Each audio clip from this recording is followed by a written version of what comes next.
کہ خدا نے فرمایا فَكَانَ قَابَ قَوْسَيْنِ أَوْ أَدْنَىٰ، 2 کمانوں کا فاصلہ رہا یا اس سے بھی کم. یہ تو بتا دیا کہ محبوب کتنے قریب گئے، کتنے قریب ہوئے، کتنے قریب ہوئے، اتنے قریب ہو گئے.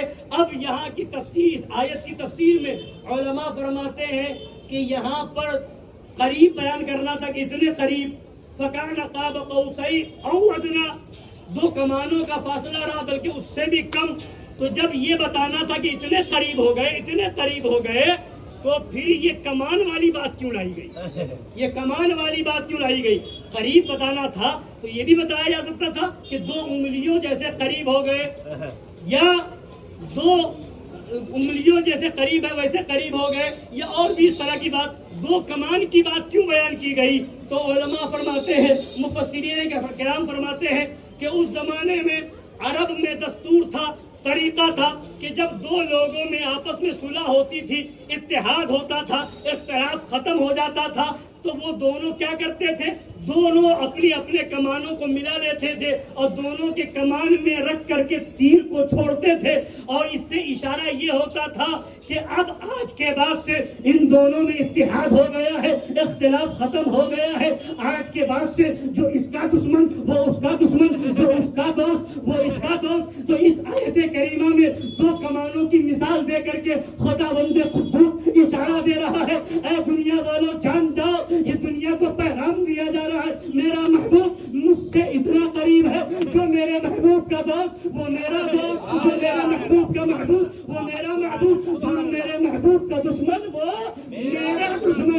لہذا میرا محبوب بننا ہے تو بارگاہ مصطفیٰ میں آنا ہوگا، مجھ سے قریب ہونا ہے تو بارگاہ نبی میں آنا ہوگا. اعلیٰ حضرت پکار اٹھے بخدا خدا کہہ رہی ہے، بے شک بے شک، اور کوئی جو وہاں سے ہو یہی آ کے ہو، جو یہاں نہیں تو وہاں نہیں. اور ایک بات اور سنیے، ہمارے آقا صلی اللہ علیہ وسلم معراج کی رات میں ہے، خدا نے تحفہ نماز اسی رات میں دیا ہے نا. اب محبوب کے صدقے میں محبوب کی امت پر کتنی نوازشات ہے. خدا فرماتا ہے محبوب میں نے آپ کو اور آپ کی امت کو ساری امت کے بعد دنیا میں بھیجا، آپ کو کوئی تکلیف تو نہیں؟ کہیے سبحان اللہ، سبحان اللہ، سبحان اللہ. کوئی تکلیف تو نہیں؟ عرض کرتے ہیں مولا نہیں، کوئی تکلیف نہیں.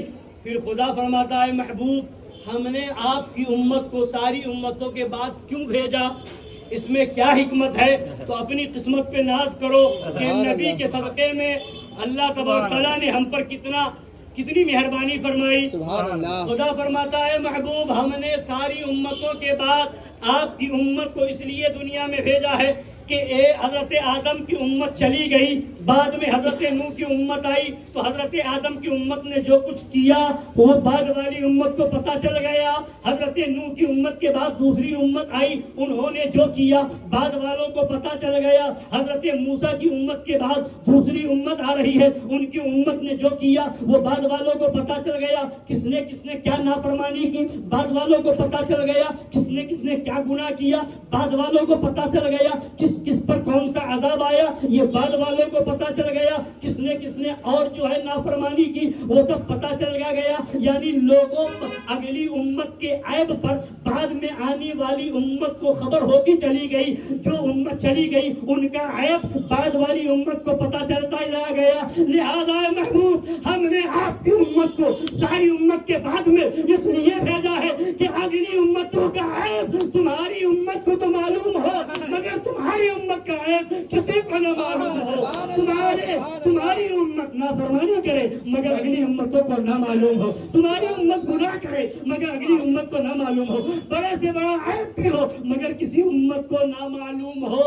اس لیے عیبوں پہ پردہ ڈالنے کے لیے ساری امتوں کے بعد میں نے آپ کی امت کو بھیجا ہے. سبحان اللہ، سبحان اللہ. بڑا کرم ہے اللہ کا، بے شک بے شک، کتنا بڑا کرم ہے رسول اللہ کا، بے شک، صدقہ ہے آمینہ کے لال کا. بے شک بے شک. اس لیے ہم یہ سب کچھ نبی کی بارگاہ کا صدقہ ہے، لہذا اپنا عقیدہ صحیح رکھے کہ جس آقا کے صدقے میں خدا اتنا مہربان ہے، جس آقا کے صدقے میں خدا اتنا رحیم و کریم ہے، اس آقا کے بارگاہ میں کوئی گستاخی ہو یہ برداشت نہیں ہو سکتا۔ اور جب آقا کے سچے عاشق بن جاؤ گے تو انعام کیا ملے گا وہ بھی بتا دے۔ بس ایک آخری بات، حضرت یہی معراج کی بات ہے، نبی تشریف لے گئے جنت میں حوروں کی ملکہ نبی کی بارگاہ میں آتی ہے، یا رسول اللہ جنت میں میرا ساتھی کون ہوگا؟ سبحان کس نے اللہ۔ کہا؟ حوروں کی ملکہ نے کہا، ملکہ حوران جنت نے کہا یا رسول اللہ جنت میں میرا ساتھی کون ہوگا؟ نبی فرماتے ہیں کیا تم اپنے ساتھی کو دیکھنا چاہتی ہو؟ ہاں یا رسول اللہ میں اپنے ساتھی کو دیکھنا چاہتی ہوں کہ جنت میں میرا ساتھی کون ہوگا؟ تو نبی نے حضرت بلال حبشی کا چہرہ سامنے کیا۔ سبحان اللہ سبحان اللہ۔ اے ملکہ حوران جنت یہ تمہارا شوہر ہوگا، یہ تمہارا ساتھی ہوگا۔ اب وہ ملکہ حوران جنت کہنا ہی چاہتی تھی کہ کہاں میں جنت کی حوروں کی ملکہ، کہاں حضرت بلال کہنا ہی چاہتی تھی۔ نبی نے فرمایا خاموش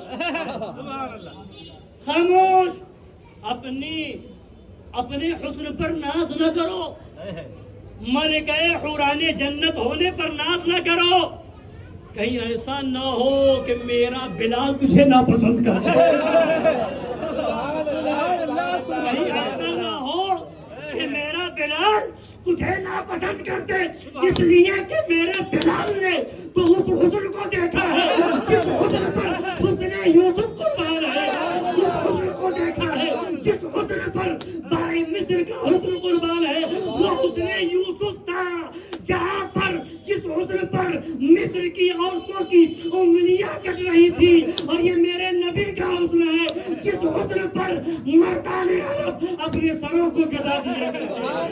حسن یوسف پہ کٹی مصر میں انگشت زنا، سر کٹاتے ہیں تیرے نام پہ مردان عرب۔ سبحان اللہ سبحان اللہ، بے شک عاشق رسول بنائے۔ آمین۔ اور ان وہابیوں سے دیوبندیوں سے جو نبی کی عظمت ہٹانے میں لگے ہیں، نبی کی توہین کرنے میں لگے ہیں، ہمارا ان سے کوئی دنیا کا جھگڑا نہیں ہے، کوئی دنیاوی لڑائی نہیں ہے، مگر بات عقیدے کی ہے، نبی کی عظمت کی ہے۔ اگر ہمارے ماں باپ کو کوئی گالی دے دے ہم اس سے لڑنے میں پھرنے کو تیار ہوتے ہیں، یہاں نبی کی عظمت کی بات ہے، لہذا کسلا کلی مولوی، کسلا کلی پیر، کسلا کلی نیتا یہ آواز لگاتے ایک ہو جاؤ ایک ہو جاؤ ایک ہو جاؤ ایک ہو جاؤ، کلمہ کے نام پر ایک ہو جاؤ، قرآن کے نام پر ایک ہو جاؤ، اسلام کے نام پر ایک ہو جاؤ، تو ایسے جاہلوں سے میں پوچھوں گا ارے تو آیا ہے ایک کرنے، کیا یہ مسئلہ امام حسین کو نہیں معلوم تھا؟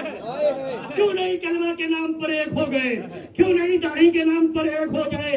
امام حسین نے کربلا کے میدان میں سارے 22,000 یا 40,000 لشکریوں کو دیکھا مگر آگے سر نہ جھکایا، اس کے ہاتھ میں ہاتھ نہ دیا، 72 کے 72 شہید ہو گئے، اپنا سر دے دیا اور بتا دیا جو حسینی ہوگا وہ کسی یزیدی سے سمجھوتا نہیں کرے گا، مر جائیں گے جان دے دیں گے مگر کسی گستاخ رسول سے ہاتھ نہیں ملائیں گے، کسی دیوبندی سے ہاتھ نہیں ملائیں گے، کسی وہابی سے ہاتھ نہیں ملائیں گے۔ محمد کی محبت دین حق کی شرط اول ہے، اسی میں ہو گر خامی تو سب کچھ نامکمل ہے، سب کچھ نامکمل ہے۔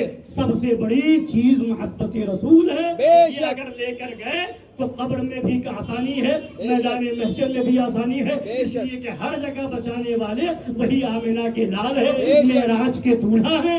اگر ان کے وفادار بنو گے قبر میں بھی بچو گے، میدان محشر میں بھی بچو گے، جہنم سے بچو گے، جنت کا پروانہ ملے گا۔ اگر ان کی غداری آ گئی یا ان کے غداروں کے ساتھ اٹھنا بیٹھنا ہوا قبر میں بھی مارے جاؤ گے، میدان محشر میں بھی مارے جاؤ گے۔